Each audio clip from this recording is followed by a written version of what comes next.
안녕하세요. 참새입니다. 오늘은 사랑의 기술, 이 책 보이시죠? 이 책. 예. 사랑의 기술, 에리 프롬의 사랑의 기술로 예, 진행하도록 하겠습니다. 오랜만이죠. 바빠가지고.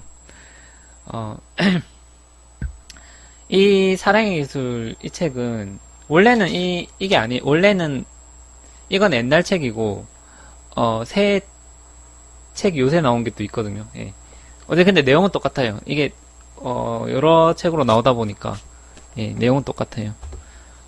예, 이게 이제, 제가 독서 모임을 최근에 했는데, 그 독서 모임에서도 이 사랑의 기술 책이 인기가 되게 많았거든요. 그때 정원이 10명이었는데, 그, 13, 4명 정도 신청을 다셔가지고, 예.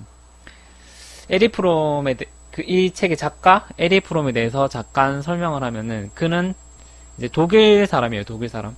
프랑크푸르트에서 1900년에 태어났었고, 미국에서 이제 나중에 건너가거든요. 그, 1933년에 히틀러가 집권했을 때, 그걸 피해서, 나치를 피해서 이제 미국 망명길로 가서 1980년까지 살았던, 심리학자죠. 예, 정신분석학자이기도 하고, 약간 사회학자이기도 하고, 예, 그랬어요. 이 사람은 이제 프로이트하고 마르크스의 사상을 좀 동시에 영향을 받았던 것 같아요. 그래서 좀 자본주의에 대해서도 좀 비판적인 그런 시각이 있고요. 예. 어쨌든, 에리 프롬은 이 책 말고도 되게 많은 책들을 썼어요. 그래서 좀, 그때 당시에도 좀 세계적인 베스트셀러 작가로 이름을 좀 굳히게 됐고, 사랑의 기술 이 책은 1956년도에 나왔는데, 이게 적어도 한 34개 정도로 번역돼서 수백만 부가 전 세계적으로 팔렸다고 합니다. 어쨌든 이 책에서 간단하게 요약을 하면은 사랑이라는 거는 우연한 기회에 경험하게 되는, 행운만 있으면 누구나 겪게 되는 즐거운 감정이 아니라 이것도 하나의 기술이다. 는 거를 이제 전제로 하고, 사랑을 잘하기 위해서는 사랑의 본질을 파악해야 하고 이에 걸맞는 훈련을 해야 된다. 예. 이런 주장들이 있어요. 예. 여기서 또 뭐라고 하냐면, 사랑처럼 엄청난 희망과 기대 속에서 시작되었다가 반드시 실패로 끝나고 마는 활동이나 사업은 찾아보기 어렵다. 이렇게 얘기했는데, 어찌 보면은 사랑의 기술을 말하면서도 사랑에 대해서는 약간 회의적인 그런 경향도 있는데, 이건 이제 이걸 하면서 왜 그런지 한번 살펴보도록 하겠습니다.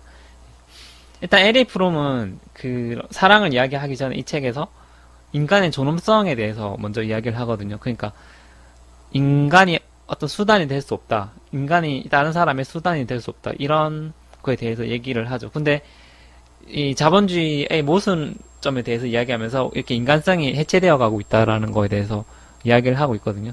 첫 번째로는 이제 책 내용을 잠깐 보면은, 종교적인 맥락에서 평등이란 우리들은 모두 신의 자식이며 우리들은 모두 사람으로 신성한 자질을 나누어 가졌으며 우리들은 모두 하나라는 것을 의미한다. 칸트에 의해 매우 명확하게 설명된 그 평등 개념은 인간은 타인의 목적 달성을 위한 수단으로 사용되어서는 안 된다는 것을 의미했다. 이렇게 인간이 수단이 되어서는 안 된다라고 설명을 하고 있는 이렇게 가거든요, 먼저. 예. 근데 사실상 지금 우리 모습을 봤을 때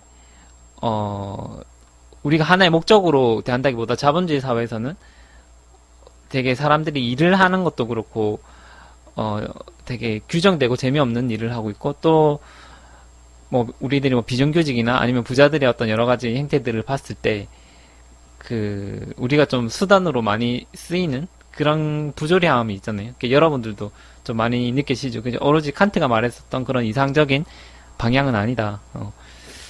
그래서 지금 사랑에 대한 이야기를 안 하고 다른 이야기를 하는 것처럼 보이는데, 이게 나중에 다 연결이 되거든요. 예. 들어주시면 됩니다. 또 이어진 내용은, 인간은 기계 부품이다. 인간은 거의 진취적인 기상을 갖지 못하고 그의 일은 작업 조직에 의해 이미 규정화되어 있다. 고급 관리나 말단 관리나 별 차이가 없다. 그들은 조직의 전체 구조에 의해 규정된 일을 규정된 속도와 규정된 태도로 수행하고 있을 뿐이다. 예. 이런 부분들이 있고요. 그 다음에 이 과정에서 사람들은 개성을 잃어간다. 이 과정에서 사랑도 해체된다. 아무튼 이런 부조리한 면이 계속해서 나오게 되는, 예. 이제 사랑의 해체에 대해서 이런 부조리함 속에서 사랑의 해체가 된다. 개성이 또 해체가 된다. 이런 내용들이 책에서 나오거든요. 예.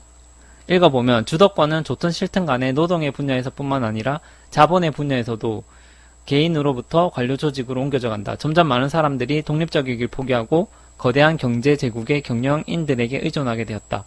노동이 철저하게 분업화되고 광범위하게 집중화된 기업은 개인이 개성을 잃고 기계 톱니바퀴로 되는 방향으로 노동을 조직하게 된다. 어쨌든 사람은 기계 톱니바퀴가 된다. 이런 얘기거든요. 예. 이 과정에서 인간은 소외되고 상품으로 변해간다. 예, 하나의 부속품으로서 자본주의에. 이런 과정에 대해서 책에서는 좀 초반에 이야기를 하고 있어요. 좀 사랑 이야기는 아니죠, 아직까지. 예.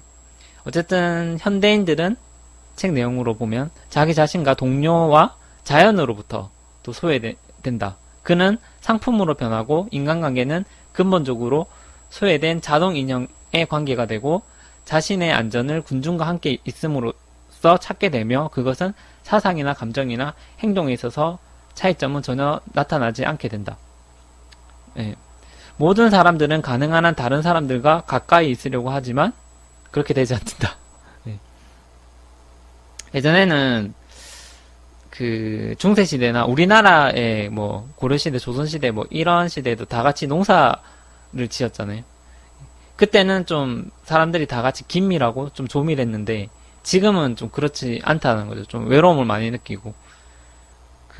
제가 좋아하는 알랭드 보통 이 작가는 자본주의가 사람들을 더 외롭게 만든다라고 이야기를 한 적이 있어요. 거기서는 이제 자본주의는 오히려 우리가 이웃과 아무런 접촉을 하지 않는 쪽을 더 좋아할런지도 모른다. 이웃 때문에 우리가 사무실에 출근하는 시간이 늦어질 수도 있다. 이렇게 얘기하거든요. 그러니까 만약에 이웃들하고 친하면 옆집에서 누가 뭐 어디 아프다 이렇게 하면은 본인이 더 신경 써야 되고, 그리고 어떤 일이 있었을 때 내가 이웃을 계속 도와주다 보면은 이게 사회가 더 비효율적으로 흘러가는 거. 또 이런 경우도 있어요. 예를 들면은 어떤 사람이 온라인으로 어떤 물건을 사려고 했었는데, 뭐 옷이나 이런 걸 사려고 했었는데 옆에 그 이웃이 되게 친하잖아요. 그러면 니 그거 사지 말고 내가 쓰던 거 해라. 나 이거 안 쓰니까 니 해라. 이렇게 했을 경우에는 이게 소비가 있어야지 자본주의가 잘 돌아가잖아요. 근데 이렇게 내가 이웃을 도와주다 보면은 사회가 더 비효율적으로 흘러간다는 거죠. 예. 일단 알랭드 보통이 말하는 건 이렇고, 어쨌든 이런저런 이유로 해서 자본주의 사회는 더 고독을 만들어낸다. 그리고 에리 프롬을 봤을 때 자본주의 사회에서 결혼이라는 것도 하나의 이윤을 추구하는 팀의 결성이라고 봤어요. 이걸 뭐 좋게 보지는 않았던 것 같아요. 이런 내용이 있는데 이것도 한번 재미로 한번 읽어보세요. 특히 결혼의 가장 중요한 표현 가운데 하나는 팀이라는 개념이다. 행복한 결혼에 관한 많은 글들 속에서 표현되고 있는 이상은 원활한 작용을 하는 팀에 대한 것이다. 결혼 상담자들은 남편은 아내를 이해하고 도움이 되어야 한다고 말한다. 남편은 아내의 새옷이나 맛있는 요리에 대해 칭찬을 해야 된다. 또한 아내는 남편이 지치고 기분이 상해서 돌아왔을 때 그를 이해해야 하며, 남편이 사업의 어려움에 대해 이야기할 때는 귀 기울여야 하고, 남편이 아내의 생일을 잊어버렸다 하더라도 화내지 말고 이해해야 한다. 뭐 이런 식으로 마치 이 내용만 들어보면 사랑이 좀 가식적으로 보일 만큼 이런 부분도 한번 생각해 봐야 될 것. 항상 자본주의 논리에 의해서 사랑이 진행되고 있다.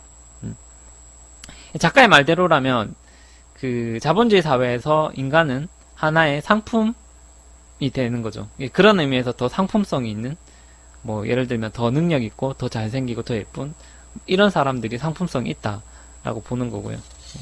그런 관점에서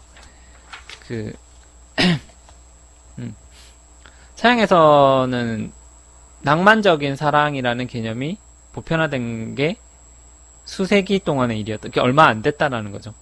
우리의 모든 문화는 구매욕과 읽고 있는 거예요. 상호 간의 균등한 교환이라는 사고의 바탕을 두고 있다. 현대인의 행복은 접점에 진열장을 들여다보는 전율과 현찰이든 할부이든 살 수 있는 것은 모두 사는 데 있다. 남자에게 있어서는 매력적인 여자, 여자에게 있어서는 매력적인 남자가 그들이 얻으려고 하는 상품이다. 이렇게 남자와 여자가 하나의 상품이다 라고 에리 프롬은 보고 있는데요. 주로 뭐 여성들의 상품같이 이거를 이렇게 굳이 이야기하자면 뭐 외모, 남자들은 뭐 능력이 더 뛰어나야 된다, 뭐 이런 게 많은데요. 이렇게 보면은 되게 돈 많은 남자가 예쁜 여자를 자신의 외모랑 상관없이 차지하는 그런 경우들이 되게 많고, 그래서 그런 생각을 해봤을 때 그냥 세상에 예쁜 여자가 많이 없는 이유가 능력 있는 남자들이 다 예쁜 여자를 다 가져가기 때문에. 잘생긴 남자들도 능력은 없지만 잘생긴 남자들도 나름대로 예쁜 여자를 채가기 때문에 현실에는 예쁜 여자가 많이 없다. 예. 그냥 제 생각이고요. 다른 이야기를 해보면은 사랑에 대한 뭐 여러 가지 이야기를 하고 있어요. 내가 아는 친구는 100번이 넘는 소개팅을 했거든요. 진짜 과장이 아니라 그냥 그 정도 소개팅을 한 것 같은데, 만약에 진짜 운명적인 어떤 이성이 있고 운명적인 사랑이 있는 거라면 우리 사회에, 그러면은 상황이 이렇게까지는 안 되겠죠. 일단 현실 세계에 운명적인 사랑은 없는 걸로. 예. 우리가 보통 이렇게 길거리를 걸어가다 보면은 되게 젊은 커플들이 보이잖아요. 그 되게 예쁘고 잘생기고 서로 되게 잘 어울리는 그런 애들, 그런 사람들을 보면은 저는 그렇게 생각하죠. 그런 애들은 되게 많은 사람한테 고통을 준다. 헛된 기대를 주게 만드는 공공의 적이다. 왜냐면 우리 같은 이렇게 30대 후반 이후의 사람들한테는 현실에는 저런 사랑이 없거든요. 그러니까 그 애들은 어리기 때문에 이제 저런 게 가능한 건데, 이제 그런 커플들을 보면 우리는 이런 생각을 하잖아요. 나도 언젠가는 저렇게 멋진 남자, 또 되게 어리고 예쁜 여자를 사귈 수 있을 거야라는 그 희망을 가지게 되는 이런 헛된, 예. 이런 것 때문에 힘든 건데, 원래 근데 그렇게 어린 친구들이 하는 사랑은 원래가 그런 거죠. 자본주의가 전혀 개입되지가 않는, 그러니까 어리니까 아직까지 자본이 개입되지 않는 거죠. 학생들, 대학생들, 뭐 20대 초반 뭐 이런 애들인데, 어쩌면 그들은 그냥 눈에 보이는 그런 외모나 뭐 그런 모습들, 가시적인 그런 모습들만으로 사랑을 하는데, 어쩌면 뭐 그게 좀 자연스러울 수도 있다라고 생각을 했어요. 왜냐면은 생물학적으로 우월한 사람은 원래 우리가 학생 때도 그렇고 어릴 적에도 그렇고 그러니까 우월한 이성과 짝이 되기가 쉽죠. 뭐 그러면은 자기가 잘 나가는 사람은 잘 나가는 사람과, 그리고 우월하지 못한 사람은 우월하지 못한 사람과 짝이 되고, 오로지 그냥 우월하다 우월하지 못하다 이런 거에 대한 생물학적인 뭐 이런 거에 대한 편견을 좀 버리고 현상을 바라보면은 뭐 이거 자체로는 뭐 문제가 없는 것 같아요. 일단은 보이는 면에서는 복잡할 게 없잖아요. 그냥. 그런데 이게 좀 더 복잡한 사회, 자본주의 사회로 들어가면은 현실이 좀 달라지죠. 왜냐면은 그렇게 생물학적으로 유전적으로 그렇게 우월하지 못하지만 자신이 성공해가지고, 아니면 부모님이 돈이 많거나 그렇게 해서 돈이 많은 남자는 예쁜 여자를 찾겠죠. 근데 물론 그건 반대의 경우도 마찬가지예요. 그러니까 돈이 많은 여성도 좀 잘생긴 남자를 찾을 수 있죠. 어떤 조건이 맞으면 또 그렇게 될 수도 있잖아요. 이런 면에서는 우리가 기존에 알고 있던 자연의 질서가 무너진다라고 볼 수도 있어요. 아까도 얘기했지만 이미 잘생긴 사람은 돈 있는 남자, 잘생긴 사람은 돈 있는 남자가 다 채가고, 남은 잘생긴 사람은 남자 또는 여자가, 예. 그러면은 남은 잘생긴 사람들은 불만족스러운 결혼을 해야 되거나, 아니면은 솔로로 살아야 되거나, 뭐 이런 거지. 그러니까 제 생각은 이런 거예요. 그러니까 우월하지 못한 사람들은 생물학 유전적으로, 우월하지 못한 사람과 좀 사랑에는 빠질 수 있잖아요. 그러니까 뭐냐고 하면은, 보통은 우리보다 비슷하거나 조금이라도 더 괜찮은 사람을 보면은 사랑에 빠질 수는 있다라고 생각을 하는데, 자신이 생각했을 때 생물학적으로 너무 열등한 사람을 만나면은 감정 자체가 좀 잘 안 생기지 않나. 하여튼 그런 모든 그 자본이 들어오면서 이렇게 복잡해지게 되고 그럼으로써 좀 더 솔로가 많아지는 그런 게 좀 있는 것 같아요. 그러니까 돈이 있는 사람들을 제외하고는 연애하기가 되게 힘들고 근데 그렇다고 해서 돈이 있는 사람들도 연애를 잘하는 건 아닌 것 같다. 왜냐하면은 자본주의 자체가 좀 여러 가지 완벽을 추구하는 사회를 좀 만든 것 같아요.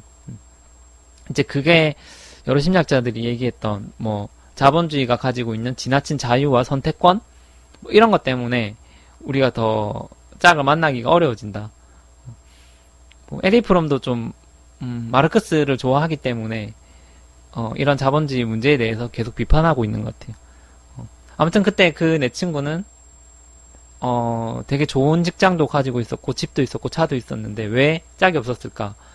뭐 그렇게 생각해 보면 나이를 먹으면은 이성을 대할 때 오로지 돈 뿐만 아니라 집안이나 집이나 교양, 건강, 뭐 사주나 성격, 형제관계, 종교, 취미, 직업, 나이 이 모든 걸 다 보잖아요.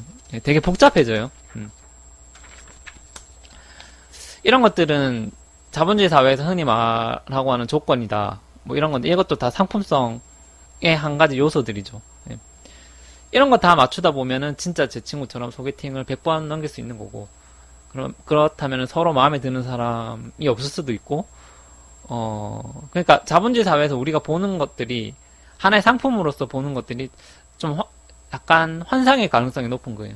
다 포장되어 있고 내가 그 사람이 마음에 들면은 그 사람이 나를 싫어하고 그 사람이 나를 좋아하면 내가 그 사람이 싫고 시간이 지나면 자기 자신을 좋아하는 사람도 없어지고 결국엔 서로가 서로를 싫어하고 이런 게 진짜 현실이다.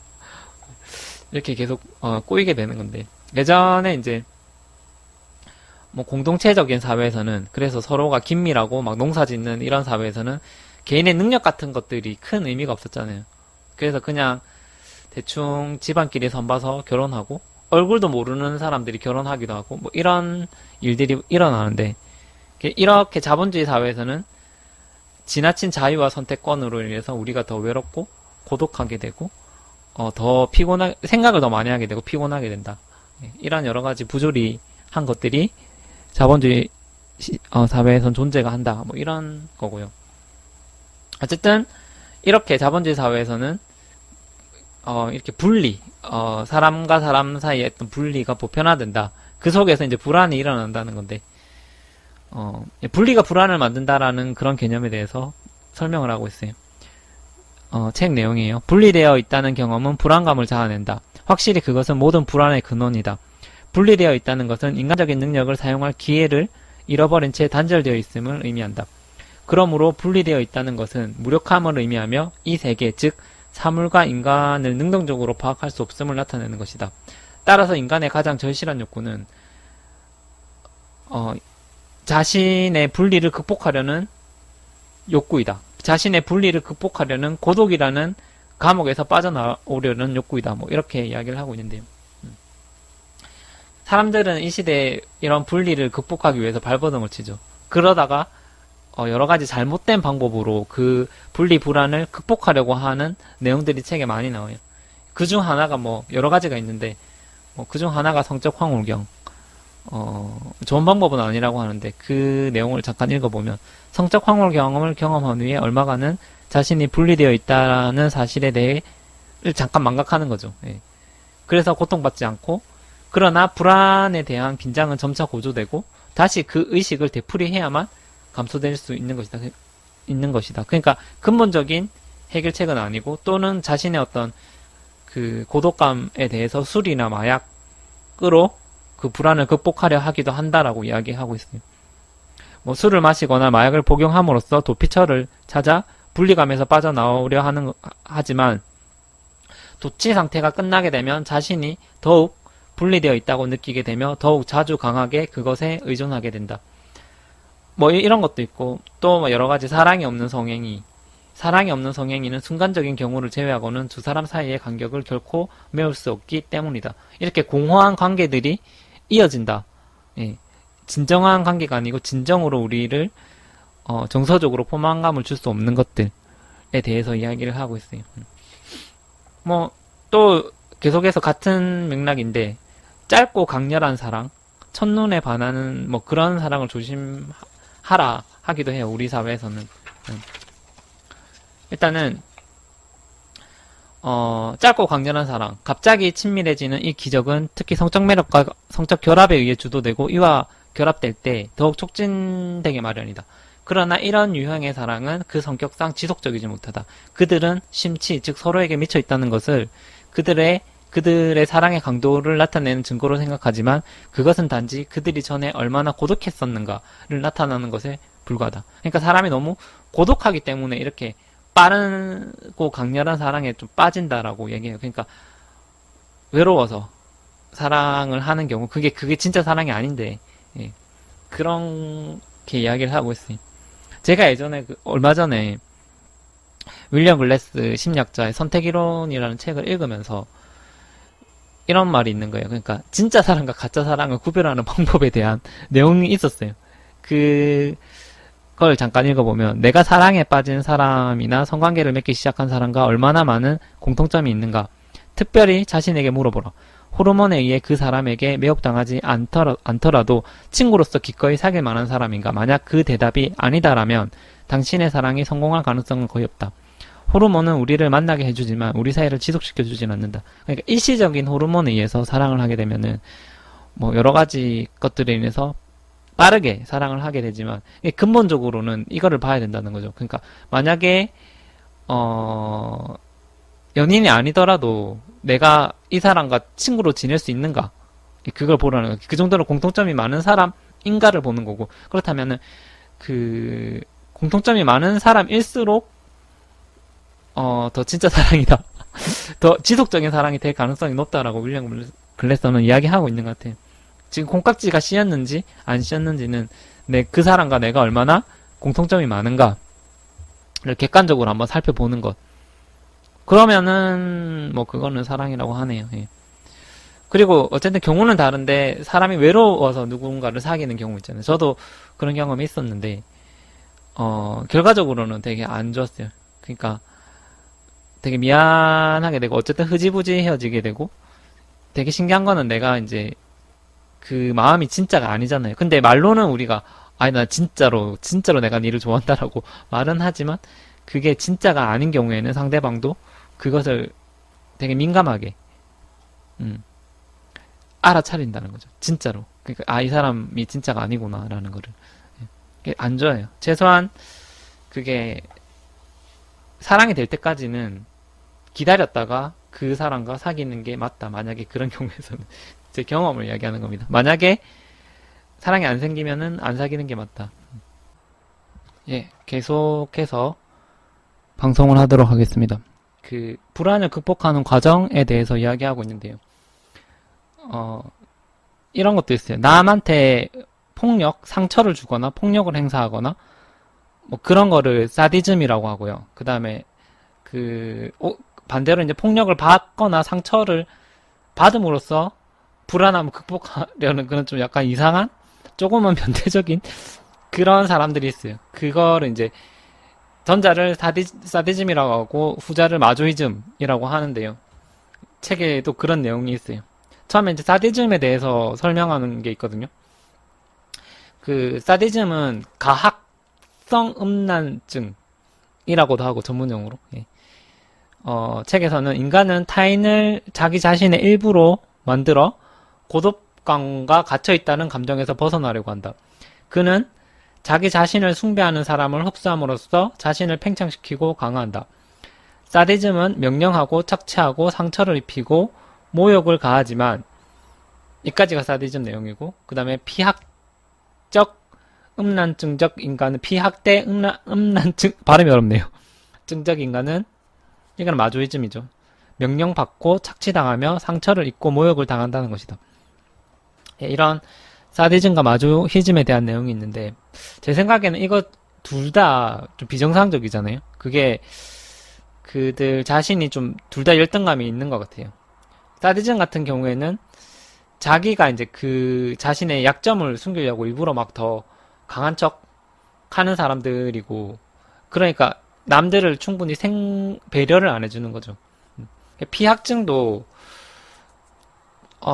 좀 약간 이기적인 경향이 있는 것 같아요. 왜냐면은 이 사람들도 좀 약간 겁이 많고 용기가 부족해서 당당하게 자기 자신을 표현할 수가 없는 사람들?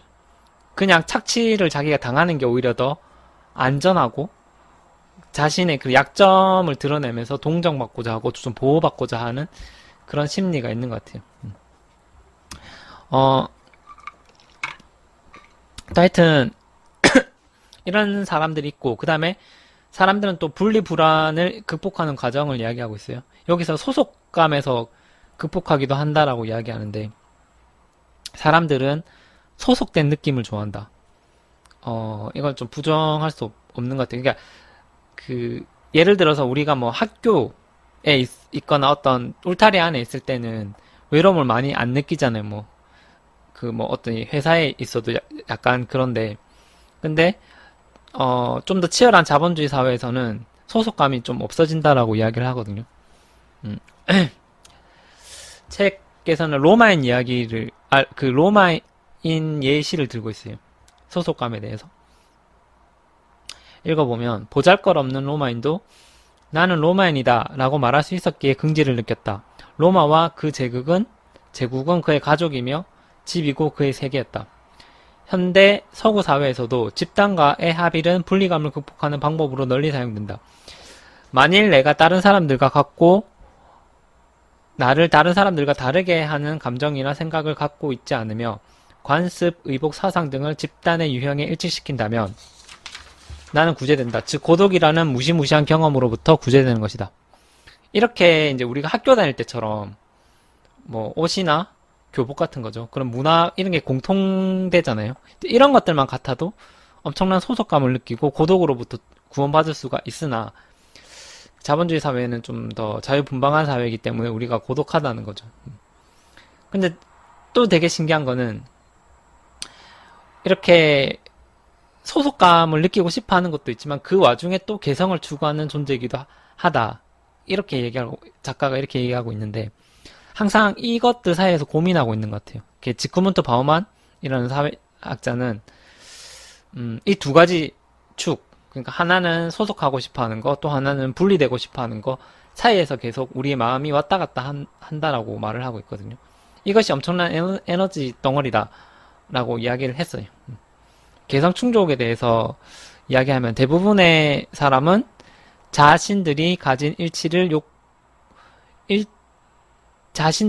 일치하려는 욕구를 인식하지 못하고 있다. 어느 정도 개성을 느끼고자 하는 욕구도 여전히 존재하고 있으며 그러한 욕구는 사선 차이에 의해서 충족된다. 그러니까 이런 사선 차이는 이런 거예요. 예를 들면 우리가 학생들도 교복을 입으면 그 위에 또 사복을 입기도 하고 그 안에 사복을 받쳐 입기도 하고 하여튼 같은 와중에서도 조금씩 다르게 표현하려고 하는 그런 욕구가 있다. 저는 이런 게 좀 좋은 것 같아요. 전체적으로 공통점이나 소속감이 있지만 조금씩 다르게 개성을 표현하는 거. 그러니까 저는 너무 사람들이 개성적이지 목이 되게 안 좋네요. 개성적이어도 안 좋고 또 공통점이 너무 많아도 안 좋고 뭐 하여튼 이런 게 있고 잠깐요. 예, 시작해 볼게요. 에릭 프롬은 사랑은 언제 시작되는가? 에릭 프롬은 사랑은 독립적인 상황에서 시작된다고 합니다. 그러니까 사랑은 자율적인 상황에서 이루어진다는 건데 책 내용을 읽어보면 시기와 질투와 야망 등 모든 종류의 욕심은 열정이다. 하지만 사랑은 행위며 오직 자유로운 상황에서만 행해질 수 있고 억압의 결과로는 결코 나타날 수 없는 인간의 힘의 행사이다. 사랑은 인간을 있는 그대로 볼 수 있는 능력과 그의 독특한 개성을 인식할 수 있는 능력을 의미한다. 존경은 타인이 나름대로 성장하고 발전하기를 바라는 관심이며 착취가 없는 상태이다. 나는 사랑하는 사람이 성장하기를 바라며 나에게 봉사하려는 목적에서가 아니라 자신을 위해서 자기 자신의 방식대로 발전하기를 바란다. 이렇게 상대방의 발전을 응원해 주는 것, 그것이 사랑이라고 말을 하고 있고요. 그 다음에 만일 내가 다른 사람을 사랑한다면 나는 그와 일체감을 느낄 것이다. 하지만 나의 목적을 위한 대상으로서 필요로 하는 그가 아니라 있는 그대로의 그와 일체감을 느낄 것이다. 존경은 내가 독립성을 획득한 경우에만, 즉 내가 꼿꼿이 서서 목발의 도움 없이 걸을 수 있고 다른 사람을 지배하거나 착취하지 않을 때에만 가능하다. 존경은 오직 자유를 바탕으로 해서만 존재할 수 있다. 그러니까 사랑이라는 것 자체가 내가 자립적이고 상대에게 자유를 주는 것이 중요하다라는 그런 말이거든요. 그러니까 목발의 도움 없이 걸을 수 있다라는 그런 표현이죠. 여기와 관련해서 제 이야기를 좀 해보자면은 제가 대학교 1학년 때 CC였었거든요. 1호 CC였었는데 처음에는 그 친구가 되게 나를 좋아했었는데 나중에 시간이 지나서 제가 그 친구를 더 좋아하게 되는 이런 상황이 발생했어요. 그냥 제가 더 집착을 하게 됐었던 그런 거였었죠. 어, 한 번은 이제 되게 그 친구를 계속 막 쫓아다녔어. 뒤를 졸졸 따라다니는 그런 거 있잖아요. 이제 그러던 날이 있었는데 한 번은 커피숍에 앉아서 걔가 그냥 아무 말 없이 우는 거예요. 그때 느낌이 오는 거죠. 아, 얘가 많이 힘들구나. 그때 그 전까지만 해도 사실상 감을 못 잡다가 그래서 제가 알겠다. 이제 그만해라. 울지 마라. 이제 이제 그만할게. 그만하자. 이렇게 얘기를 했었었는데 어 그때 처음에는 그렇게 해서 헤어졌어요. 근데 그때는 좀 원망이 컸죠. 아, 왜 내가 너를 이렇게 좋아하는데 내가 니한테 매일 잘해주고 어 좋아했는데 어떻게 네가 나한테 이럴 수가 있지 하는 원망이 되게 컸어요. 예. 그런 게 몇 년까지 지속돼서 그걸 이해를 못 해가지고 걔가 왜 그랬을까. 근데 시간이 되게 많이 지나서 알았죠. 아, 걔가 나한테 좀 부담을 많이 느끼고 있었겠구나. 왜냐면은 그 친구는 일단 내가 집착해서 부담스럽고 또 같은 공간에 있잖아요. 캠퍼스 커플이었으니까 항상 그런 게 따라다니잖아요. 이렇게 같이 살게 되면 쟤 다 아니까 그런 것도 되게 부담스러웠을 거고 맨날 사랑을 확인하려고 내가 뭐 문자 보내서 뭐 그렇게 하는 것도 부담스러웠을 것 같고 저는 물론 집착하는 그 와중에는 걔를 좋아하는 마음이 있었기 때문에 걔가 조금만 나한테 잘해줘도 되게 기분이 좋았고 서운하게 하면은 기분이 안 좋았고 그런 감정의 고조가 이렇게 심했었죠. 그랬던 상황이었는데 근데 걔는 나를 좋아하는 마음 없이 그냥 미안하고 부담스러워만 쌓여갔을 거고 정신분석학자 에리 프롬은 사랑의 기술에서 이기적인 사랑은 진정한 사랑이 아니다라고 이야기했어요. 당시에는 나는 이기적인지 몰랐는데 지금 생각해보니까 내가 이기적이었다. 내가 만약에 그녀를 진심으로 좋아했었다면은 그렇게 울게 놔뒀으면 안 됐겠죠. 생각해보면 공감의식이 없었던 것 같고 오로지 내 감정에만 충실했던 거예요. 내가 걔를 좋아하니까 그런 거에만 충실했었다. 걔가 걔 자체가 행복할까 안 행복할까 자체를 한 번도 생각을 안 했던 거죠. 그러니까 그게 어떻게 보면은 좀 오히려 내가 이기적이었고 공감 의식이 없었다. 지금 생각해 보면 그렇다는 건데 좀 이런 사람들 있잖아요. 그러니까 책에서 하고 그 정상적인 사랑이라고 한다는 거에 대해서는 어떻게 묘사를 하고 있느냐면 그러니까 이거 예를 들어서 설명하는 건데 제가 아는 친구가 있어요. 그 친구는 원래 좀 배려심이 좀 뛰어난데 예를 들면은 제가 이렇게 만나기로 하면 제가 약속 시간에 좀 늦는 경우가 많거든요. 그때 제가 늦어도 화를 한 번도 낸 적이 없어요.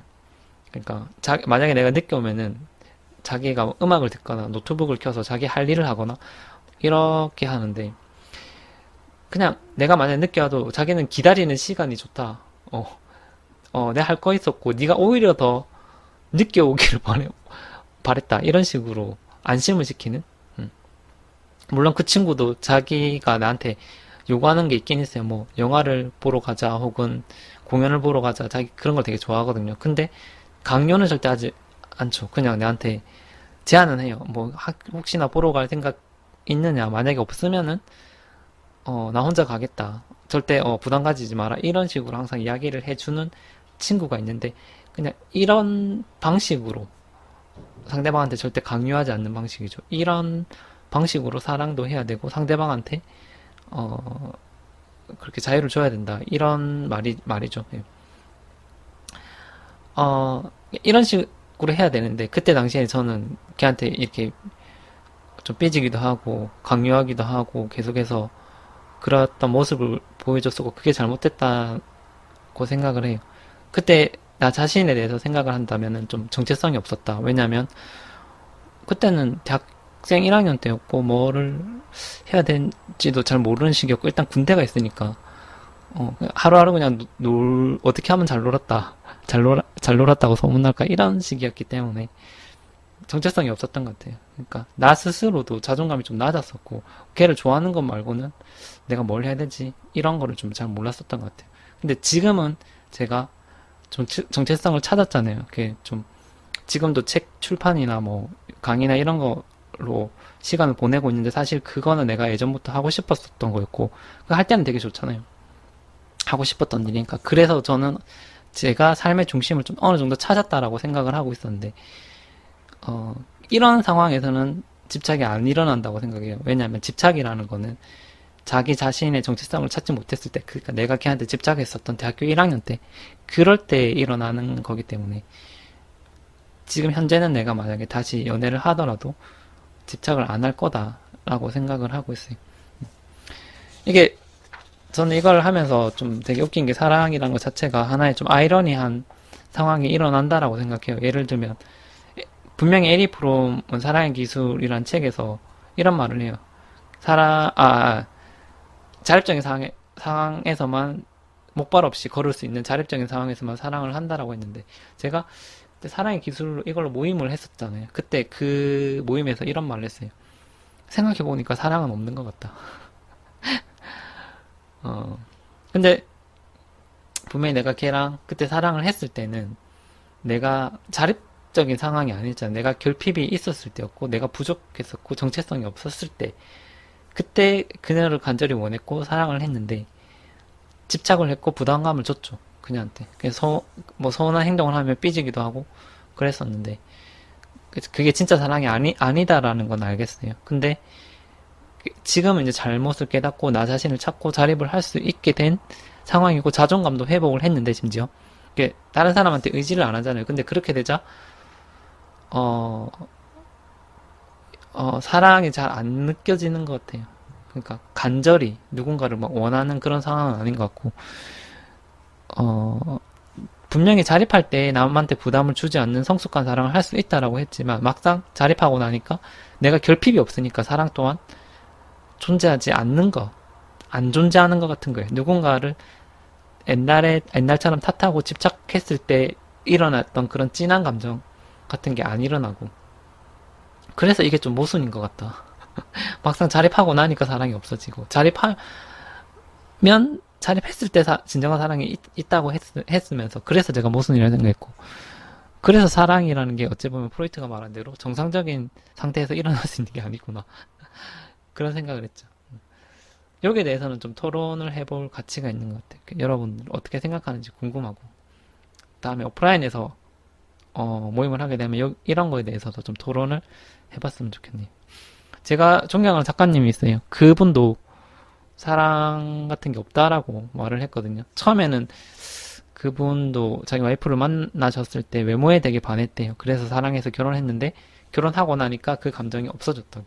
그냥 한 인간으로서 정으로 산다고 하시더라고요. 제가 서은국 교수님의 행복의 기원이라는 책을 읽은 적이 있는데 거기에서는 감정은 필요성에 의해서 생긴다. 그 사람을 필요로 할 때 그것이 나의 유전자를 퍼뜨리거나 생존에 더 유리할 때 뇌 하수체에서 도파민이 나오고 그 호르몬이 상대를 간절히 원하게 되는데 어쨌든 그게 사랑인데 그러니까 이거죠. 결혼하고 나면은 상대를 더 이상 유혹할 필요성이 없잖아요.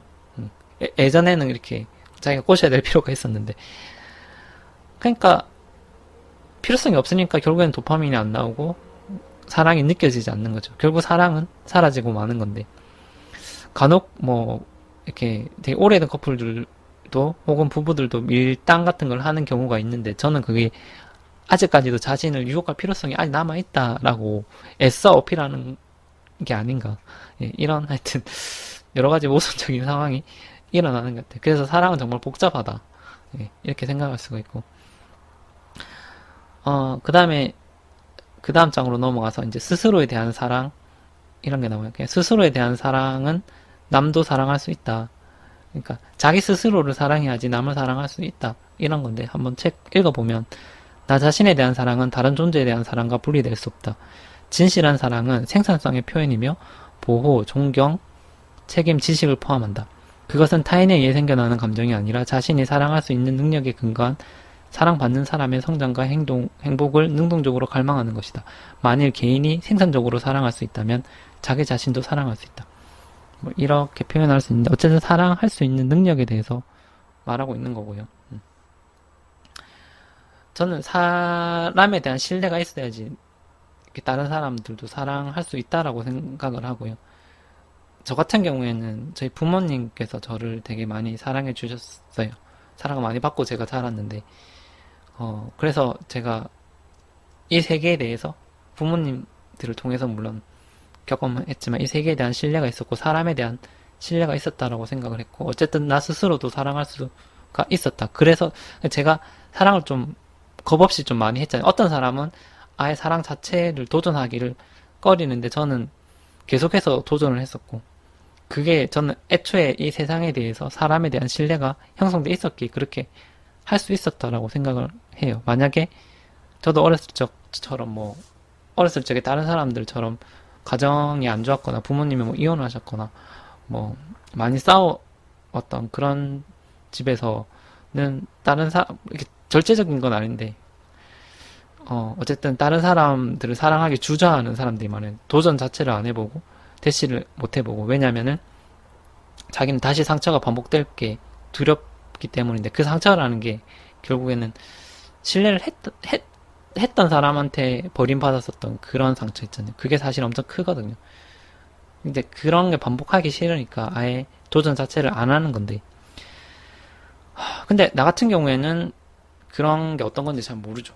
몰랐어요. 왜냐하면 경험을 안 해봤기 때문에. 그래서 무모하게 도전한 거일 수도 있고, 무모한 용기일 수도 있었다. 어쨌든 그때 이후로 근데 좀 많이 차이면서, 어느 정도 더 벽을 치게 되는 경향은 좀 있었죠. 그렇게 되는 건 것 같아요. 그리고 이 책에서는 생산성에 대한 이야기가 많이 나오는데, 이것은 서로의 발전을 향해서 나아가는 것을 말하는 것인데, 이게 누구의 희생도 있어서는 안 된다라는 거거든요. 저도 예전에 여자친구 때문에 제가 공시생인데 공부도 못하고, 돈도 없는데, 맛있는 거를 많이 사줬었고, 좀 시간도 많이 뺏겼고, 이런 상황이 있었는데, 그러니까 나의 생산성이 방해를 받는 거잖아요.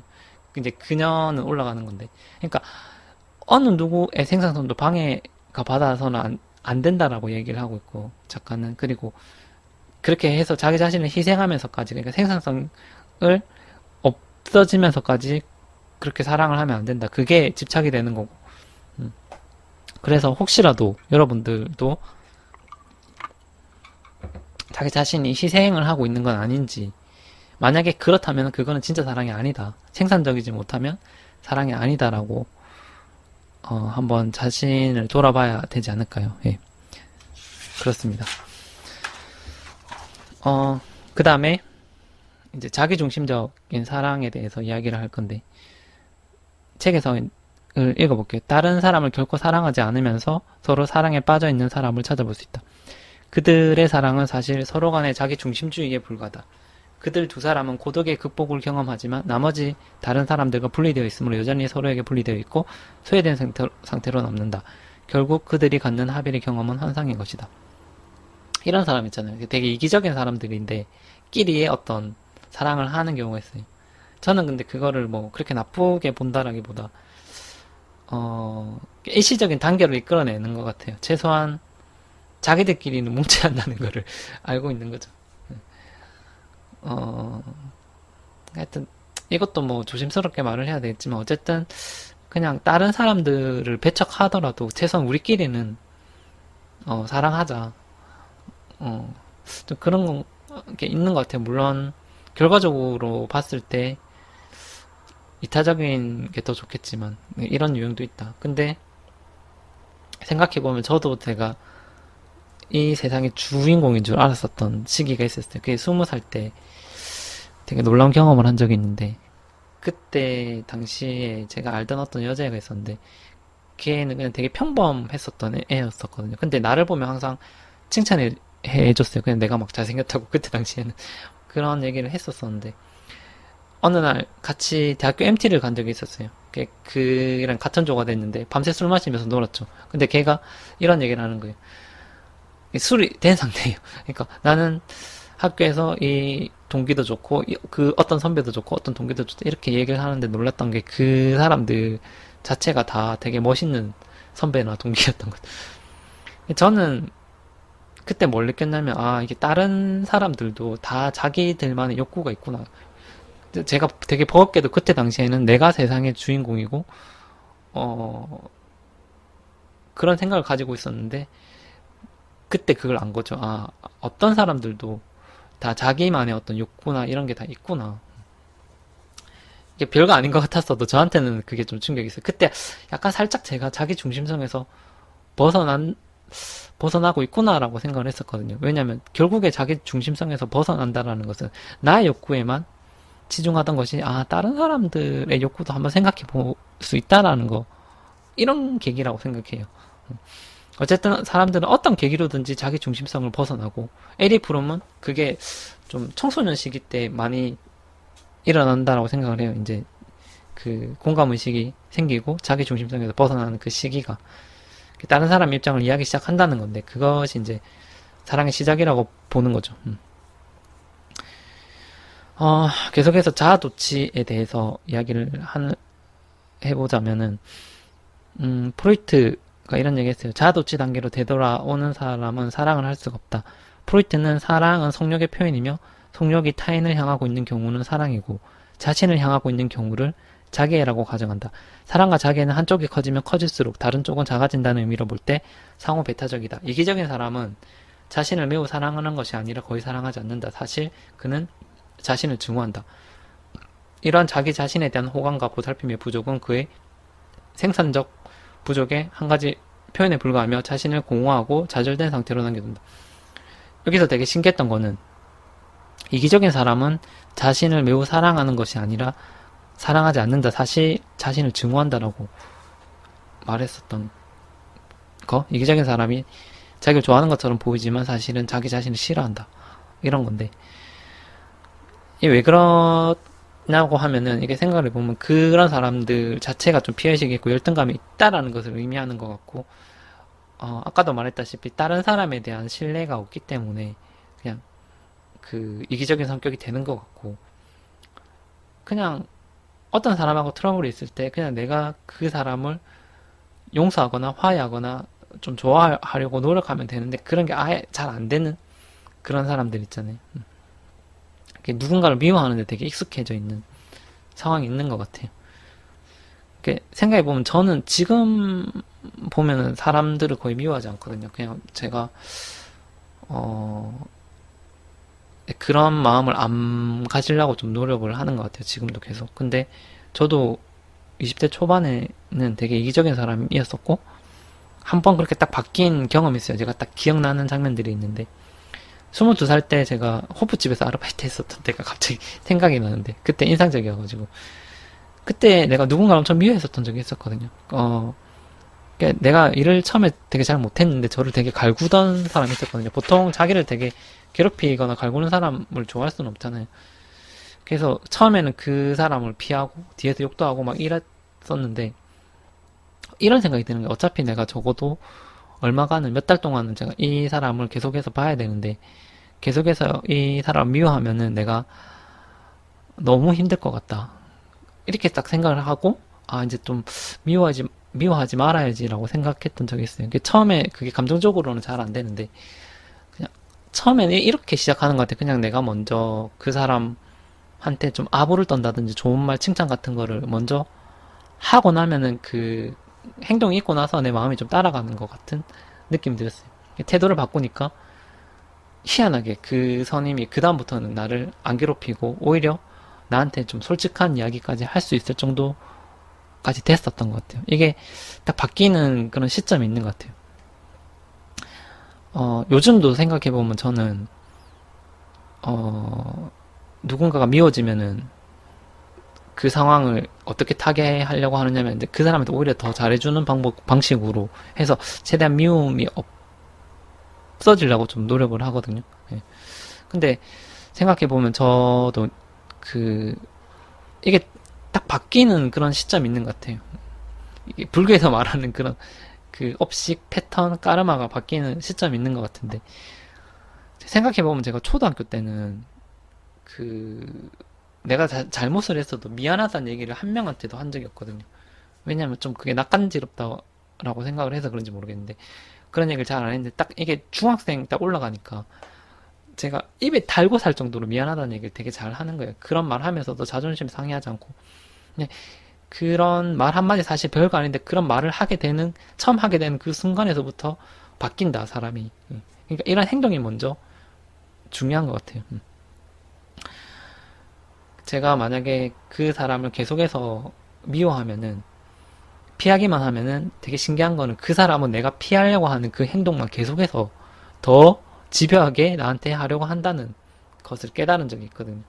마치 프랑켄슈타인 여러분 아시죠? 그 괴물. 그 괴물처럼 처음부터 그 괴물이 괴물이 아니었는데 사람들이 싫어하고 미워하고 배척하니까 걔가 더 괴물이 돼서 나를 해치는 내용이잖아요. 어쨌든 그래서 그냥 사람들을 마주할 때도 여러분들도 그냥 좀 먼저 다가가서 좋은 말 해주면 내 감정이 좋으면은 그 사람 감정도 좋아서 나한테 더 잘해주게 되는 그런 상황이 될 것 같아요.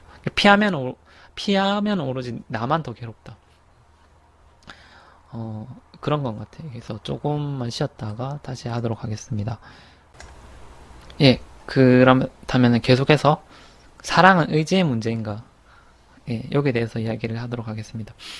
에리 프롬은 우리 그 사랑이라는 것 자체가 감정의 문제가 아니라 의지의 문제라고 이야기를 하고 있거든요. 그 부분에 대해서 한번 책을 읽어볼게요. 우리는 성의 중요한 요인인 의지라는 것을 무시하고 있다. 어떤 사람을 사랑한다는 것은 단순히 강렬한 감정은 아니다. 그것은 결정이고 판단이고 약속이다. 이러한 견해를 고려하며 사랑은 전적으로 의지와 위임의 행위이다. 따라서 기본적으로 사랑하는 두 사람이 누구인가 하는 것은 문제가 되지 않는다. 라는 입장에 도달하게 된다. 결혼이 다른 사람에 의해 주선되건 개인적 선택의 결과이건 간에 일단 결혼이 성립되면 의지의 행위는 사랑을 지속 보장해 줄 것이다. 이렇게 말을 하고 있는데 이런 점이 좀 되게 특이했어요. 그러니까 그 사랑을 지속시켜 주는 것은 우리의 의지이고 단순히 내가 좋아서 누군가를 좋아하는 게 아니라 좋아져서 그런 게 아니라 내가 좋아해야 되겠다라는 그런 의지가 먼저 있고 그 다음에 사랑을 한다라는 그런 개념인 것 같아요. 사실 그렇게 생각하면은 내가 만약에 의지의 문제라면은 상대가 누구라도 내 의지만 있으면은 처음에는 안 좋아했었던 사람이라도 사랑할 수 있다는 그런 건가. 제 경험을 봤을 때 분명히 처음에는 이런 경우 있잖아요. 외모가 마음에 안 들었어요. 물론 그 내 의지는 없었죠. 그게 마음에 안 들어서 사랑이 아니었는데 시간이 지나고 딱 봤을 때 어느 순간적으로 걔가 딱 좋아지게 되는 그런 경우 있잖아요. 그러니까 저 같은 경우 대학교 때 되게 안 좋아하던 애였었는데 어느 날 갑자기 내가 술에 취했는데 걔가 나를 부축해줬고 걔가 술을 좀 깨라고 나한테 동전 노래방을 데려간 적이 있었거든요. 그때 걔가 노래를 딱 불러주는 그 순간에 제가 흐릿한 상태로 걔를 딱 쳐다보는 그 순간이 너무 귀여운 거예요. 걔 노래 부르는 그 모습이. 되게 신기한 그 딱 순간에 사랑에 빠지는 그런 타이밍이 있었다. 그러니까 분명히 5분 전만 해도 사랑이 아니었는데 5분 후에 사랑이 되었다. 이런 어느 순간 그렇게 딱 빠지는 경우도 있다라는 거예요. 그러니까 되게 신기했죠. 베스팅거란 심리학자에 따르면 인지부조화 이론에 따르면은 어떤 상황이 나의 감정을 결정하기도 한다고 하는데 그때 내가 걔한테 사랑에 빠졌었던 그 타이밍이 하필이면 내가 그 여자친구랑 헤어졌었던 시기였고 여러 가지 안 좋았을 때 그냥 걔가 나를 상처를 되게 빠르게 치유를 해주고 있었고, 그런 상황이 딱 돼가지고 사랑에 빠진 것일 수도 있어요. 모르죠. 만약 그게 사실이라면, 사랑이 아니었던 사람도 사랑이 될 수도 있는 거예요. 네. 다만 시간이 걸린다라는 단점이 있지만, 그래도 그렇게 생각해보면 여유를 가지고 노력하면은,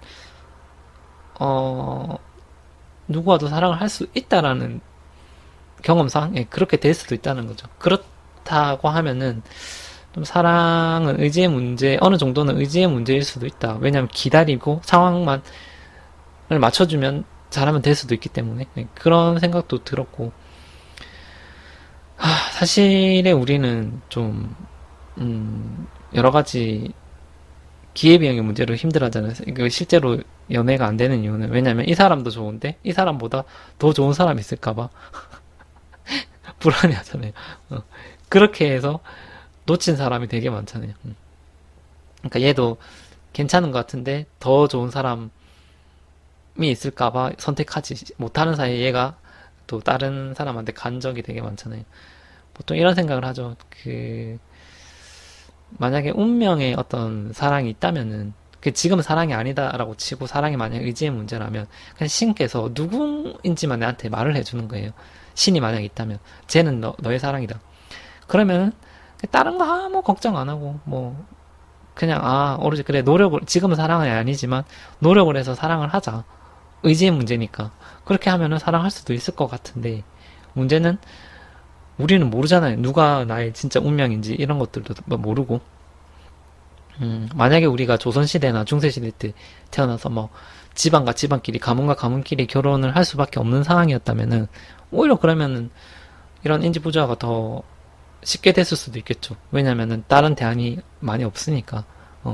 그러면은 그래, 사랑이 의지의 문제이기 때문에 나는 저 사람과 사랑을 해야 되겠다라고 생각을 하기가 더 수월했겠죠. 하지만 그래, 그것도 괜찮은 것 같은데, 우리 자본주의 사회에서는 전에도 말했지만 선택과 자유가 있으니까 그게 사실상 그럼 우리가 다 선택해야 된다는 건데, 우리가 사실은 저는 되게 불완전하다고 생각을 하고 있거든요. 우리가 가진 선택권에 비해서. 근데 그럼 불완전한 인간이 판단할 수 있는 게 과연 무엇일까? 제 생각에는 아무것도 없는 것 같은데, 우리가 옳다고 생각해서 판단하는데 과연 저는 그런 거를 잘 못 믿거든요. 왜냐면 인간은 불완전하다고 생각을 하기 때문에. 어쨌든 에리 프롬은 다시 말하지만 사랑은 감정이 아닌 선택의 문제라고 했다. 그렇다면 우리는 누구를 선택해야 할까? 누구를 선택해도 상관이 없는 것일까? 이런 질문을 할 수가 있는데, 제가 최근에 이제 40대 후반의 어떤 돌싱이신 분을 만나셨거든요. 그분이 결혼을 했었고 이제 자녀도 있었고, 재혼에는 이제 미련이 없다고 하셨어요. 이제 자기는 다 경험해봤으니까. 근데 지금은 이제 사회봉사를 하면서 양봉장을 하시는 분이 계셨어요. 그때 우리 그때 아카시아 꿀 같은 것도 가져오시면서 저한테 주셨는데, 그때 자신이 이제 만약에 굳이 만날 필요는 없지만 만약에 굳이 이성을 만난다면은 자신하고 가치관이 맞는 사람, 그러니까 지금 봉사 활동을 하고 계시니까 같이 그냥 그대로 봉사 활동을 할 수 있는 그런 사람이 있으면은 뭐 사랑을 할 수도 있겠다라고 얘기를 하시는 거예요. 이제 와서 뭐 사랑을 위한 사랑 같은 건 되게 웃긴 일이고, 봉사 활동 같이 할 수 있는 사람이 있다면은 외모나 뭐 나이 같은 거는 안 따지겠다. 그 말은 내가 첫눈에 반하는 그런 사람이 아니더라도 내 의지대로 사랑을 할 수 있겠다라고 말씀을 하셨던 거예요. 그런 게 좀 되게 중요한 것 같아요. 그런 가치관에 맞는 사람? 거기에 대해서 제가 좀 생각을 해봤었는데, 최근에 제가 좀 영화 파운더를 보게 됐거든요. 거기에 보면 맥도날드 창립자인 레이 크록이라는 사람이 나오는데, 이미 결혼을 했었던 상태였고, 그 레이 크록은 이제 되게 부인과 좀 소원하는 상태였었거든요.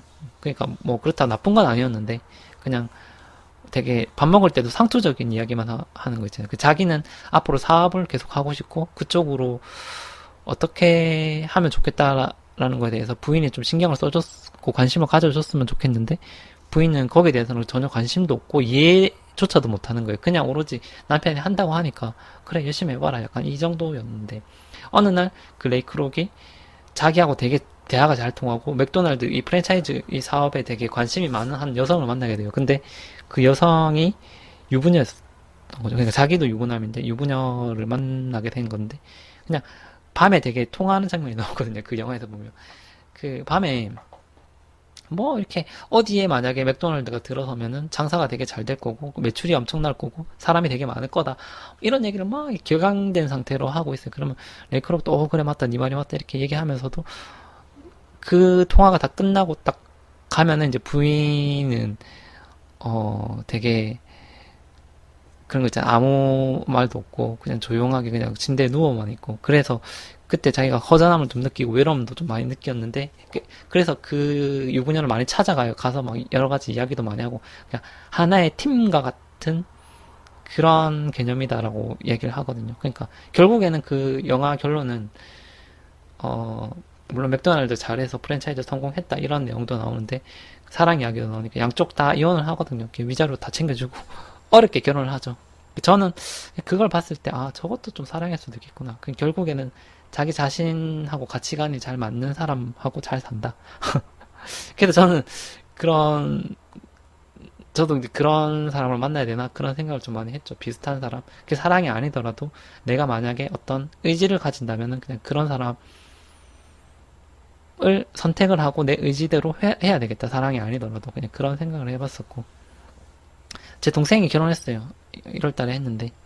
그 재수 씨하고 연애할 때 둘이는 커피숍에서 시간을 보낸다 하더라고요. 만나서 각자 할 거 하면서 시나리오 쓰고 영화도 하고 글도 쓰고 그림도 그리고 하면서 둘 다 미대라서 그게 처음엔 되게 부러운 거예요. 그냥 어 커피숍에서 데이트한다는 것 자체가 신선했고 그 다음에 그 둘도 이제 혼자서 일하는 게 좀 심심하잖아요. 그냥 일도 잘 안 되고 해서 같이 일을 하면 데이트를 하면서도 일을 할 수 있으니까 그러니까 지금도 제 동생은 그런 얘기를 해요. 그 좋아하는 사람이 만약에 생긴다면 같이 할 수 있는 무언가를 만들라. 그게 하나의 팀이라는 거고 그 과정에서 사랑을 느낄 수 있다라고 이야기를 하는데 그러니까 같은 목표를 가지고 뭔가를 한다는 거에 대해서 되게 좋게 이야기를 하는 건데 근데 여기서 되게 웃긴 건 뭐냐면 어쨌든 처음에 만나서는 이제 서로 사랑에 대해서 이야기하는 게 아니지 앞으로 우리가 뭘 해야 될지 맥도날드를 어떻게 이끌어가야 될지 뭐 일은 어떻게 해야 될지 영화는 어떻게 만들어야 될지 이런 거에 대해서 이야기를 하는데 결국에는 그게 그런 것들이 사랑에 대한 이야기가 아니고 일에 대한 이야기고 목표에 대한 이야기인데 신기한 거는 그렇게 해야지 사랑이 된다. 그러니까 사랑에 대한 사랑을 위해서 사랑을 하는 게 아니라 어떤 목표를 위해서 사랑을 했을 때 한마디로 사랑을 이야기하지 않을 때 사랑이 소멸될 때 사랑이 다시 시작되는 이런 또 아이러니가 일어나는 거죠. 되게 복잡하지 않나요? 네. 그렇다면 우리는 비슷한 관심사를 가진 외모나 다른 조건 보다는 자신의 정체성이 플러스 알파가 되는 그런 쪽으로 대화가 잘 통하는 사람을 선택하기만 하면 될까? 예. 그냥 복잡하게 생각할 게 있을까? 알랭드 보통은 이런 얘기를 했어요. 그냥 사람을 만날 때 몇 가지만 좋으면 되게 괜찮은 사람이다. 또 내 친구는 그냥 대화만 잘 통해도 괜찮은 사람이다. 라고 이야기했어요. 사실 좋은 짝이라는 건 크게 없다. 그냥 어차피 사랑은 의지의 문제니까 내가 선택만 하기만 한다. 어떤 면에서 보면 사실은 지금은 되게 외롭지만 상대가 누구든 옆에 있기만 해도 누구 한 명이라도 있기만 해도 엄청난 위안이 되잖아요. 그러니까 우리가 가족들을 좋아하는 이유는 친구들을 좋아하는 이유는 그 사람들이 우리한테 도움이 되고 어쨌든 옆에 있어 주니까 그렇게 따지면은 사랑도 별거 아니다. 좋은 선택 나쁜 선택이 없다. 그냥 선택을 하기만 하면 된다. 이런 생각도 좀 들고 그래서 저는 이런 생각에서 최근에 중요한 거는 낭만적 사랑 같은 게 없다고 믿는 게 더 현실적인 것 같아요. 특히 우리 같은 나이에서는 30대 후반, 40대 되는 때는 이렇게 그리고 지금은 사랑이 아니지만 서로한테 도움을 주면서 기다리다 보면 사랑을 느낄 수도 있는 거고 그러니까 페스팅거가 말했던 인지부조의 힘을 믿고 어느 정도 노력을 해야 되죠. 의지를 가지고 그렇게 사랑을 유지시켜 나간다. 그러면 분명히 사랑이 생길 수 있다. 힘들게 힘든 과정을 거치면서 사랑을 느끼게 되면 그 감정이 더 견고해질 거라고 생각을 해요. 만약에 첫눈에 반하는 사람 있잖아요. 그럼 뭐 자기가 노력 아무것도 안 했는데 그냥 단순히 딱 첫눈에 반하는 사람이 있다. 그런 사람이 있다고 해도 그게 무슨 또 의미가 있을까? 노력을 하나도 안 했는데 깊이 같은 게 있을까? 또 그런 생각도 해보게 되고 되게 아무튼 복잡한 것 같습니다. 어, 그 다음에 이제 또 이런 게 있어요. 어머니, 이제 그 다음 장으로 어머니하고 아버지의 사랑에 대해서 이야기가 나와요. 어머니의 사랑에 대한 이야기는 어머니의 사랑 무조건적이다. 어머니의 사랑은 보상할 필요도 없으며 획득하거나 만들어내거나 통제할 수도 없다. 만일 어머니의 사랑이 거기 있다면 그건 축복과 같은 것이다. 거기 없다면 모든 아름다움이 사라져버린 것 같다. 아버지에 대한 이야기도 나와요. 아버지의 사랑은 조건이 있는 사랑이다. 이 원칙은 너는 내 기대를 충족시키고 의무를 충실히 이행하며 나를 닮았기 때문에 나는 너를 사랑한다는 것이다. 뭐 이런 말이 나오는데 이게 성숙한 사람은 아버지다운 양심과 어머니다운 양심이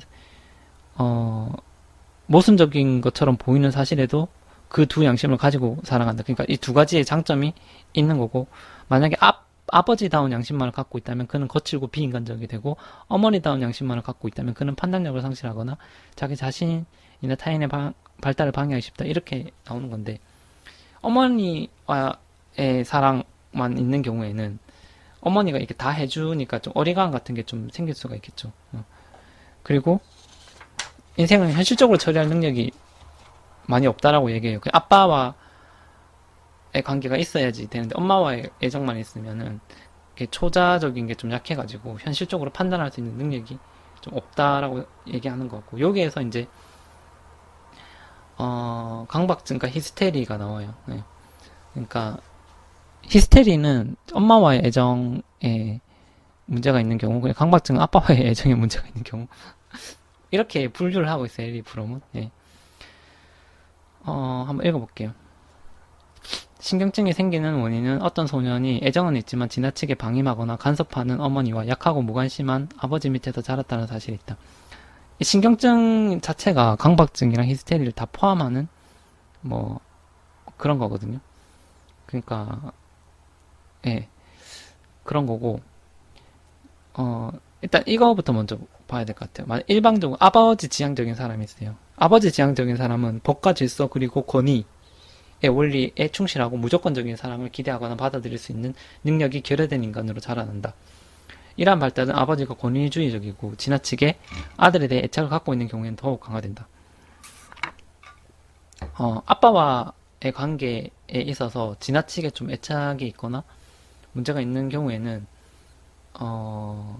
좀 그런 경향이 있어요. 그러니까 법과 질서, 정의, 권위 이런 거에 좀 사람들이 좀 집착하는 사람들 있잖아요. 그런 사람들은 한번 만약에 상담을 하더라도 아빠의 관계를 안 봐야 돼요. 그러니까 예를 들어서 저도 상담을 하다가 되게 어떤 사람이 정의감에 불타올랐었던 사람이 있었는데 예를 들면 약한 친구들이 일진한테 당하는 걸 보면 참을 수 없어 하고 사회 정의에 앞장서고 경찰이나 검사가 막 데려가고 실제로 사법고시를 준비하고 부조리를 보면 참을 수 없고 이런 사람을 본 적이 있는데 이런 사람들은 아버지한테 많이 집착돼 있다. 이런 현상만 놓고 봐도 아버지 인정을 받고 싶어 하고 그런 경향이 있죠. 시간이 지나 생각해 보니까 아버지하고 관계 문제가 있는 사람들이 바로 이런 거 사회 정의 같은 거에 집착하고 만약에 여러분들도 그런 사람들을 보면 아버지와의 애착 관계를 한번 살펴보시는 게 좋을 것 같다. 상담을 하시더라도. 예. 그 다음에 하여튼 이런 강박증이나 히스테리 같은 것들이 다 신경증적 사랑이죠. 그 신경증적인 거죠. 신경증적 사랑의 근본적 제약은 연인 중에 한 사람 또는 두 사람 모두 부모의 인상에 집착한 채로 남아있고 어른임에도 불구하고 일찍이 아버지나 어머니에 대해 가졌던 느낌과 기대, 두려움 등을 상대에게 전이시키는 것이다. 네. 이게 결국에는 다 이제 전이의 문제인데 이런 신경증 같은 것들이 이 전이라는 거는 예를 들어서 자기가 아빠에 대해서 서운한 감정이 있고 엄마에 대해서 풀리지 않았던 그런 감정들이 있다. 이런 것 때문에 계속 다른 사람들, 자기 주변의 다른 사람들한테 그걸 푸는 거예요. 서운한 점을 예를 들어서 약한 사람들한테 풀거나 그런 거죠. 그래서 자기 주변 사람들 계속해서 더 다투게 되는 거예요. 안 좋은 감정을 갖게 되고 인간관계가 더 어려워지고 이런 것들 자체가 다 부모님하고 사이를 생각해 봐야 되고 쌓인 것을 풀거나 이해를 하거나 뭐 이렇게 해야지 자기 주변의 인간관계가 좀 사라진다. 이것도 부모님으로부터 나왔다라고 하는 것 같고 에리프롬이 이렇게 말하는 거는 프로이트 영향을 좀 많이 받은 것 같아요. 이런 부분에 있어서도. 그 다음에 퇴행에 대해서도 이야기가 나오는데 책 내용을 보면 어머니 중심적인 삶이 심각한 장애 없이 무난히 생활할 수 있는 경우는 극히 드물다. 만일 그의 어머니가 과잉 보호적인 태도로 그를 사랑했다면 심각한 갈등에 직면하게 될 것이다. 과잉 보호가 안 좋다는 거죠. 정상적인 정신의 본질이 자궁으로부터 나와 세상으로 들어가는 것이라면 심각한 정신병의 본질은 자궁의 애착을 느끼며 그 안으로 되돌아가려는 것, 즉 삶으로부터 제외되는 것이다. 그 작가는 자궁 이렇게 애착, 엄마의 자궁에 애착하는 것이 삶으로부터 제외되는 것이라고까지 이야기를 하고요. 태행은 바람직하지 못하다는 거죠. 그거는 완전 다른 세상이고 어머니는 책 내용이에요. 어린이, 청소년, 성인이 된 자식을 자기 품속에서 가둬두려고 한다. 그렇게 되면 그 자식은 어머니를 통하지 않고서는 숨을 쉴 수도 없고 모든 여인을 타락시켜버리는 피상적인 성적 수준을 제외하고는 사랑을 할 수가 없다. 그는 결코 자유로워지거나 독립적일 수 없고 영원한 불구자나 범죄자로 남게 된다. 그러니까 엄마가 계속 성인이 된 사람을 자기 품속에서 가둬두려고 하는 거, 독립을 시키지 않는 거. 그렇게 되면은 그 사람들은 인간관계를 할 때 피상적으로밖에 할 수 없다. 그래서 우리들은 자식들을 독립적으로 키워야 한다. 뭐 이런 내용들이 계속해서 나오고 있어요. 투사에 대한 내용이 나오는데 이런 부분이 있어요. 자식에 대한 부모들의 자식에 대한 소망이 기본적으로 자기 자신의 존재의 문제를 자식들에게 투사를 함으로써 결정된다. 어떤 사람이 자기 자신의 삶에 대해 아무런 의미를 느끼지 못하게 되면 그는 자식들의 삶을 통해서 자기의 삶의 의미를 찾고자 한다. 이런 경우는 많이 보시죠. 자식의 삶을 통해서 자신의 삶의 의미를 찾으려고 하는 것이 좋지 않다. 그걸 설명하고 있고 자녀들이 부담을 느끼게 되고 그런 부모 눈치를 보게 되고 자기 자신의 인생을 살지 못하고 의존적 회피적인 인간으로 커나가게 되고 결국에는 부모와 자식의 사이가 되게 안 좋아진다. 이렇게 설명하고 있고 불행한 결혼을 해야 한다는 문제가 생길 때 자식들은 투사의 목적으로 이용된다. 그런 상황에서 부모들이 흔히 벌이는 논쟁은 화목한 가정이 줄 수 있는 기쁨을 자식들에게서 박탈하지 않기 위해 헤어질 수 없다는 것이다. 그러나 좀 더 자세한 연구 결과에 따르면 화목한 가정에서 긴장과 불행으로 가득 찬 분위기는 결손 가정보다도 자식들에게 더욱 괴롭다고 나타나 있다. 이게 뭐냐면 가정이 있어도 거기서 이제 긴장과 불행이 있는 것보다 차라리 결손 가정, 그러니까 이혼을 한 가정이죠. 차라리 그게 더 낫다. 안 싸우고 이혼하는 게 더 낫다. 뭐 이런 거고 실제로 북유럽에서는 이혼이 되게 보편화돼 있고 이혼이 그렇게 큰 문제로 인식이 안 되기 때문에 자식들도 오히려 상처가 안 된다고 해요. 자기 부모님들이 이혼한 거에 대해서는 뭐 이런 거 있고 그 다음에 이제 다음 파트로 또 넘어가도록 하겠습니다. 네, 그 나머지 부분도 한번 볼게요. 에리 프롬은 그 신에 대해서 이야기하는 부분이 있거든요. 예.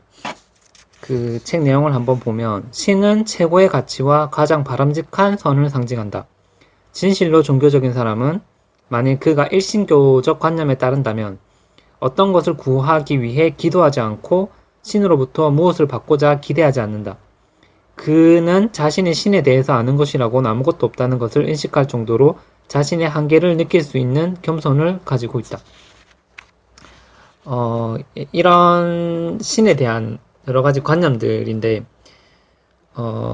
좀 약간 뜬금없기도 하죠. 왜 사랑 이야기에서 신에 대한 이야기를 썼나. 근데 이게 나중에 신에 대한 관념이 나중에는 어떤 그 사랑을 잘 하기 위해서 자신이 이타적인 사람이 되기 위한 어떤 수단으로서 신의 관념을 끌어오는데, 그 재밌는 것 같아요. 왜냐면 신으로부터 무엇을 바라지 않는다라는 이런 개념도 참신하죠. 왜냐면 실제로 우리들한테는 항상 신을 생각을 했을 때 항상 뭔가 좀 이뤄다 달라고 부자가 되게 해달라고 소원을 좀 들어달라고 항상 이렇게 비는데 그런 게 아니라는 거고 아무튼 신기해요. 아무튼 저도 이제 신에 대해서 종교는 없지만 좀 관심이 있거든요. 그래서 이런 부분을 좀 유심히 봤어요. 아무튼 신을 사랑한다는 게 이 책에서는 타인을 사랑한다는 거하고 연결되는 건데, 결과적으로 이것도 신을 사랑한다는 거는 이기적인 사람이 아니다. 음, 자기 스스로 이제 신처럼 사랑을 줄 수 있는 것. 신이 보통 보면은 예수님이나 부처님도 좀 뭔가 우리한테 주는 존재잖아요. 사랑을 주는. 음. 그러니까 우리도 이제 신을 닮아간다는 게 신처럼 사랑을 줄 수 있는 것이 목표가 돼야 된다는 거고, 그게 이제 신을 닮아간다라는 개념인데, 이건 좀 약간 어렵은 것 같아요. 이런 내용이 있어서 소개를 해봤고, 또 재밌는 거는 명상적 삶에 대한 이야기가 나오거든요. 이것도 한번 읽어보면, 아무런 목적이나 목표 없이 그냥 앉아서 명상하고 있는 사람은 수동적인 사람으로 여겨진다. 왜냐하면 그는 아무것도 하고 있지 않기 때문이다. 하지만 실제로 이러한 집중적 명상은 최고의 활동이며 내적 자유와 독립의 상황에서만 행할 수 있는 영혼의 활동이다. 진실로 정신 집중을 할 수 있다는 것은 혼자 있을 수 있다는 것을 의미하며 이러한 능력은 사랑할 수 있는 능력에 대한 귀중한 조건이 된다. 이렇게 명상하는 거하고 사랑을 하는 거하고 어떤 연관성이 있다라는 그런 말인 것 같은데, 실제로 보면 되게 재밌는 거는 여기서 이제 명상에 대한 여러 가지 구체적인 방법이나 이런 것까지도 소개를 해요. 아마 아리 프롬 자체가 명상에 대해서 좀 관심이 많았었던 것 같아요.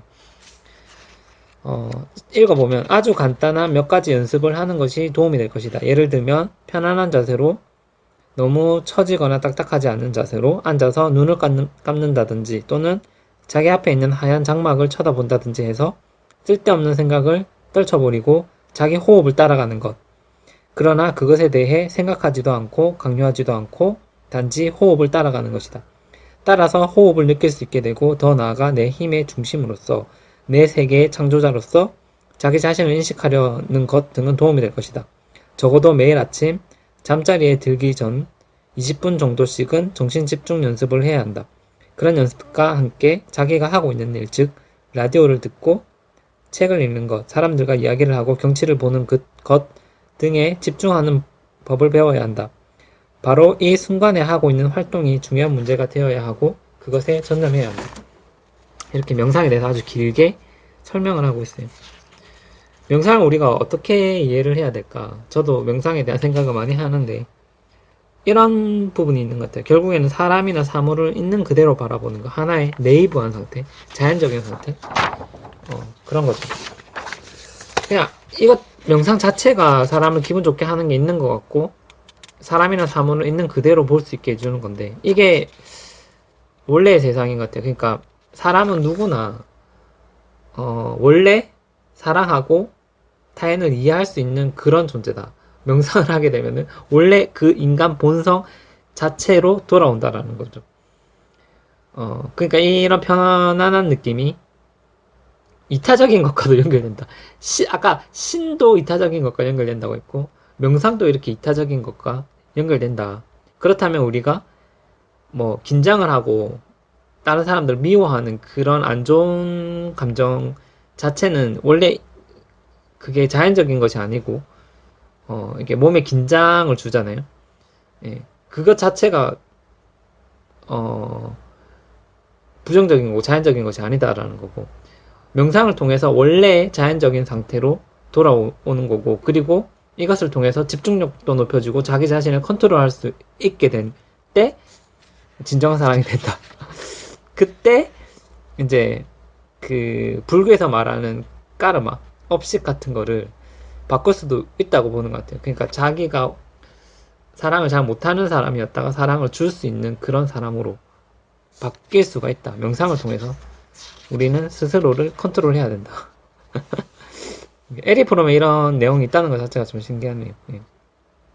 어쨌든 그 다음에 이제 자아도취를 극복하기 위해서 자기 자신에 대해서 사랑에 빠져 있으면은 사랑을 하기가 힘들다라고 이야기를 했으니까 이것을 어떻게 극복할 것이냐에 대한 내용이 나오는데, 이걸 한번 읽어볼게요. 사랑의 성취를 위한 중요한 조건은 자아도취의 극복이다. 자아도취에 정반대되는 것이 객관성이다. 이는 사람이나 사물을 있는 그대로, 즉 객관적으로 보며 그러한 객관적인 상을 자기의 욕망이나 공포에 의해 형성된 상과 분리할 수 있는 능력이다. 이렇게 자신이 가지고 있는 욕망, 공포에 의한 부정적인 것으로부터 분리될 수 있는 게 객관성이라고 하거든요. 네. 아까 명상이랑 좀 이어지는 것 같아요. 이 객관성. 객관적으로 사물을 보는 것을 말하는 거죠. 예. 치우침이 없는 그런 상태. 예. 어쨌든 이런 상황도 좀 중요하다라고 이야기를 하고 있고, 그 다음에 사랑을 하기 위해서는 용기가 필요하다. 이렇게 얘기를 하고 있어요. 이제 점점 마무리를 향해 가는데, 신념을 가지려면은 용기, 즉 위험을 무릅쓸 수 있는 능력과 고통과 실망을 감수하려는 준비가 필요하다. 누구든 사람의 기본적인 조건으로서 안정과 안정을 추구하려는 사람은 신념을 가질 수 없다. 사랑받고 사랑하는 데 용기가 필요하고 그것도 궁극적 관심으로서 가치를 판단하고 그 가치에 따라 도약하고 거기에 모든 것을 걸 수 있는 그런 용기가 필요하다. 결국에는 이건 같아요. 저도 지금 만약에 좋아하는 사람이 있으면 고백을 할 것 같은데 어쨌든 이것도 용기가 필요한 건데 왜냐면은 사람에 대한 신뢰를 가지고 되든 안 되든 한번 도전해 보는 거 그래야지 변수가 생긴다는 거예요. 계속해서 자기가 했던 방식대로만 생활을 하고 자꾸 피하고 두려워하면은 사랑은 이루어지지 않고 도전하기를 두려워하지 말고 대시를 해라 이 말인 것 같아요. 그래야지 실패를 하면서 자신이 성장하기 때문에 조금이라도 발전이 있다 그런 얘기인 것 같고 그 다음에 이제 거의 마지막으로 하는 얘기가 사랑을 할 수 있는 능력에 대해서 이야기를 하고 있어요. 그러니까 결국에는 그 사랑의 기술이라는 게 사랑을 주는 거다. 사랑을 받는 게 아니다. 라고 이야기를 하고 있는데 이 내용을 읽어보면 저마다의 개인적인 사랑을 통해 만족을 얻는 것도 이웃을 사랑하는 능력이 없이는 그리고 진정한 겸손과 용기, 신념과 철저한 훈련이 없이는 성취할 수 없다는 것을 나는 강조하고 싶다. 사람들은 사랑의 문제를 사랑하는, 즉 사랑할 수 있는 문제로 여기기보다는 사랑받는 문제로 생각한다. 이게 잘못됐다는 거죠. 결국에는 사랑하는 문제인데 어쨌든 계속 읽어보면 준다는 것은 잠재력의 최고의 표현이다. 준다는 바로 그 행위를 통해서 나는 나의 힘과 부와 능력을 경험한다. 나는 자신을 충분되어 있고 소비하고 살아있는, 따라서 즐거워하는 자로 경험한다. 주는 것은 받는 것보다 더 즐겁다. 왜냐하면 주는 것은 박탈이 아니라 주는 행위를 통해서 나의 생동감을 나타낼 수 있기 때문이다. 여기서 이제 그 주는 것에 대한 이야기를 계속 하고 있는데요. 엄마를 예를 들고 있어요. 엄마는 자신의 안에서 자라고 있는 태아에게 자신을 주며 유아에게 젖을 먹이고 체온을 준다. 주지 않는다는 것은 고통스러운 것이다. 많이 가진 사람이 부자가 아니라 많이 주는 사람이 부자이다. 어떤 것을 잃지는 않을까 노심초사하는 사람은 심리학적으로 볼 때 그가 얼마나 많이 가졌든 간에 가난한 사람이며 가난해진 사람이다. 그 가난 자체가 고통스러운 것이 아니라 가난한 사람은 주는 기쁨을 맛볼 수 없기 때문에 고통스러운 것이다. 가난에 대한 이야기를 하는데 가난 자체가 가난해서 가난이 아니라 주는 기쁨을 맛볼 수 없기 때문에 이런 얘기를 해요. 그러니까 준다는 것 자체가 엄청난 행복을 가져다 주고 이런 게 바로 사랑의 기술이다. 사랑할 수 있는 능력에 대해서 또 계속 이야기를 하고 있는데 책에서는 한 여자가 꽃을 사랑한다 라고 말하면서도 꽃에 물을 주지 않는 것, 꽃에 물을 주는 것을 잊고 있다면 우리는 그 여자가 꽃을 사랑한다는 말을 믿지 않을 것이다. 사랑이란 사랑하는 존재의 생명과 성장에 대한 적극적인 관심이다.